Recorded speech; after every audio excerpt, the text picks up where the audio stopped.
Valentine's day special ആയിട്ട് ഒരു കിട്ടിലം പടം OTT റിലീസ് ചെയ്യുന്നത് ധൂം ധാം എന്നാണ് സിനിമയുടെ പേര്. നമ്മുടെ സ്കാം സീരീസിലെ ഹർഷത് മേഹത്തില്ലേ അങ്ങേരായിട്ട് അഭിനയിച്ച പ്രതീക് ഗാന്ധിയുടെയും യാമി ഗൗതത്തിന്റെയും പടമാണ്.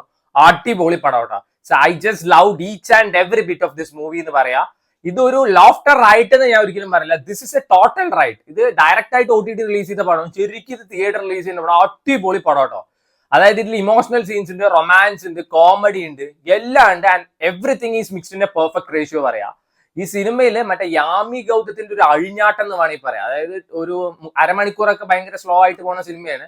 അത് കഴിഞ്ഞ യാമി ഗൗതം വേറെ ലെവൽ. ആൻഡ് സെക്കൻഡ് ഹാഫിൽ പ്രതീക് ഗാന്ധി അടിപൊളി പെർഫോമൻസ് ആണ്. നമുക്ക് ഒരു വെറുപ്പിക്കലുമില്ല, നല്ല സുഖമായി കണ്ടിരിക്കാൻ പറ്റുന്ന പടം. ഞാൻ നല്ല രാത്രി പൈങ്കിളി കണ്ടിട്ട് മനം മടുത്ത് വന്നിരിക്കുകയായിരുന്നു. ആ സമയത്ത് ഞാൻ ഇതിരുന്ന് കണ്ട്. And I just love this movie എന്ന് പറയാം.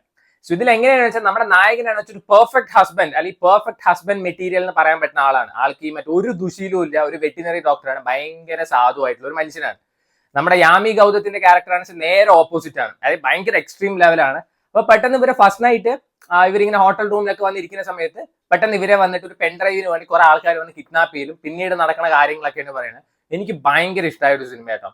സോ ഈ പ്രതീക് ഗാന്ധി പിന്നെ ഏത് റോൾ കൊടുത്താലും അങ്ങനെ 100% ചെയ്യും. സോ ഇങ്ങനെ വിദ്യാബാലനായിട്ടൊരു പടമുണ്ട്, എനിക്ക് ശരിക്കും ഓർമ്മയില്ല സിനിമയുടെ പേര്, ദോ ഓർ ദോ പ്യാർ അങ്ങനെ എന്തോ ആണ് തോന്നുന്നു. അടിപൊളി പടമാണ്. അത് ഹോട്ട്സ്റ്റാറിൽ അവൈലബിൾ ആണ്, സമയം ഉണ്ടെങ്കിൽ കണ്ടുവെക്കാം.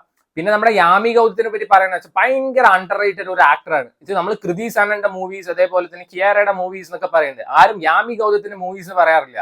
ഇപ്പൊ ദാസ്വി നോക്കുകയാണെങ്കിലും ആർട്ടിക്കിൾ 370 നോക്കുകയാണെങ്കിലും ഇപ്പൊ ഓ മൈ ഗോഡ് 2 ഇറങ്ങിയിട്ടുണ്ടായിരുന്നു ഈ ഇടയ്ക്ക്. അതേപോലെ തന്നെ എന്തായാലും ചോർ നിക്കൽ കെ ബാഗ, എല്ലാത്തിലും കിടിലം പെർഫോമൻസ്, മിനിമം ക്വാളിറ്റി സ്റ്റഫ് മാത്രമേ ആള് ചെയ്തു. പക്ഷെ ഇതും അതേപോലെ തന്നെ നന്നായിട്ട് തന്നെ പെർഫോം ചെയ്യുന്ന നല്ല പടമാണ്. പക്ഷെ ആരും അധികം പറഞ്ഞു കേൾക്കാറില്ല. And she remains underrated again. പക്ഷെ എനിക്ക് ഭയങ്കര ഇഷ്ടമുള്ള ഒരു ആക്ടറാണ്. So try it out. പടം നെറ്റ്ഫ്ലിക്സിൽ അവൈലബിൾ ആണ്. Try it out.